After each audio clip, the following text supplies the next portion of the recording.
সম্মানিত হাজিরিন, আমার পর্দার আড়ালের মা বোনেরা, আমি কয়েকটা নসিহত করে যাই।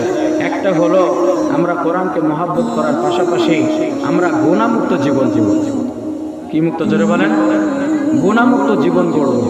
যদি কেউ গুনাহমুক্ত জীবন গড়তে পারে, আল্লাহ তাআলা দুনিয়াতে 5টা পুরস্কার দান করবেন। কয়টা জোরে বলেন, একটু জোরে বলেন কয়টা? যদি গুনাহমুক্ত জীবন গড়া যায়, তার মধ্যে 1 নম্বর হলো আল্লাহ তাআলা তার চেহারাকে নূরান্বিত করে দেয়। জোরে বলেন সুবহানাল্লাহ। 2 নম্বর, তার কলবটাকে পরিষ্কার করে দেয়। 3 নম্বর, তার শরীর সুস্থ থাকে।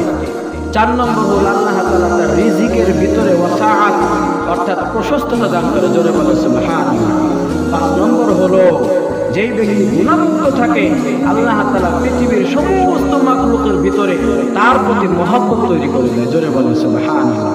পক্ষান্তরে যারা গুনাহ করে, তার মধ্যে 5টা নগদ আল্লাহ তাআলা খারাপি দান করে। তার মধ্যে একটা হলো তার অন্তর নষ্ট হয়ে যায়। 2 নম্বর হলো তার চেহারা কালো হয়ে যায়। 3 নম্বর, তার শরীর আস্তে আস্তে দুর্বল হয়ে যায়। 4 নম্বর হলো তার রিজিকের মধ্যে আল্লাহ তাআলা কমতি করে দেয়। নাকসাম মিনাল রিজকি, আল্লাহ রাসূল বলেন যে তার রিজিকের মধ্যে আল্লাহ তাআলা অভাব এনে দেয়, পেরেশান থাকে সব সময়। আর 5 নম্বর হলো যে গুনাহ করতে থাকে আল্লাহ তাআলার পক্ষ থেকে সমস্ত মাখলুক তাকে ঘৃণা করতে থাকে। কথা কি বোঝা আসছে? ইনশাআল্লাহ আমরা সকলেই গুনাহমুক্ত থাকার চেষ্টা করব। তো আল্লাহ তাআলা আমাদের সকলকে তৌফিক দান করেন। সকল বলেন আমিন। বিশেষ করে পর্দার আড়ালে আমার সম্মানিত মা ও বোনেরা, সকলকেই লক্ষ্য করে আর কয়েকটা কথা, সেটা হলো আল্লাহ তাআলা বলেন ওয়াকারনা ফি বুয়ুতিকুন্না ওয়ালা তাবাররাজনা তাবাররুজাল জাহিলিয়াতিল উলা। নারী এবং পুরুষের জন্য কিছু বাধ্যবাধকতা আল্লাহ তাআলা নাযিল করেছেন। তার মধ্যে একটা হলো, যারা মহিলা মা বোনেরা তারা থাকবে পর্দার ভিতরে। কথা বলে ঠিক কিনা? ওয়াকারনা ফি বুয়ুতিকুন্না, তাদের অবস্থান হলো ঘর। তাদের অবস্থান কি? ওয়াকারনা ফি বুয়ুতিকুন্না ওয়ালা তাবাররাজনা তাবাররুজাল জাহিলিয়াতিল উলা। পূর্ব যুগে আইয়ামে জাহিলিয়াতে মহিলারা যেমন খোলামেলা বাইরে বেড়াতো, এইভাবে বেড়ানো যাবে না। ওয়ালা তাবাররাজনা তাবাররুজাল জাহিলিয়াতিল উলা ওয়া আকিমনাস সালাতা ওয়া আতাজ যাকাত। 4 নম্বর হলো তাকে নামাজ কায়েম করতে হবে, নামাজ পড়তে হবে এবং যাকাত প্রদান করতে হবে। সম্মানিত হাজিরিন, আমার মা বোনেরা যারা আছেন, সকলকে লক্ষ্য করে এতটুকু বলবো, যেটা পুরুষের কাজ পুরুষের উপরে ছেড়ে দেয়, নাকি বলেন? যেটা মা বোনেদের কাজ, আল্লাহ তাআলা মা বোনেদের সেই কাজটা করার তৌফিক দান করেন। সকল বলেন আমিন। সর্বোপরি আমরা সকলে এক বিপদের মধ্যে আছি। কিসের মধ্যে আছি? নারী পুরুষ ছোট বড় যাই বলেন, সেটা হলো বর্তমান সময়ের মোবাইল, টাচ স্ক্রিন। কথা বলেন, বাবা মা একটা ফোন কিনছে প্রয়োজনে, 3 বছরের বাচ্চা, ওই মোবাইল ওর কাছে থাকে সবসময়। ওইখান থেকে শুরুতেই কার্টুন, অমক তমক, এমন করতে করতে নাটক করতে করতে ছায়াছবি, অমক তমক, এমন করতে করতে অবস্থাটা খুবই খারাপ।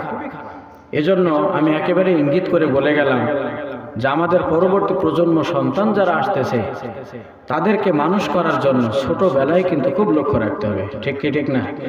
হ্যাঁ, আমরা এর আগে দেখছি ছোটবেলায় ওই যে কুয়া বানানোর সময় আলাদা ইট বানায়, তো দেখছেন? একটু বাঁকা মতো ইট, ওই ইটগুলো বাঁকা, কুয়া বানানোর ইট। আর এখন বিল্ডিং বানানোর ইট কেমন? সোজা না, 4 কোনা। তো এখন আপনার বিশাল একটা কুয়া আছে, তো আর মাত্র 100টা ইট হলে হয়ে যাবে আপনার ঘর। ওই কুয়ার ইট ভেঙে আপনার ঘরে লাগানো যাবে? হ্যাঁ, ওই ইট কি আর সোজাও করা যাবে? হ্যাঁ, কেন? ওটা ফরমাই বাঁকা।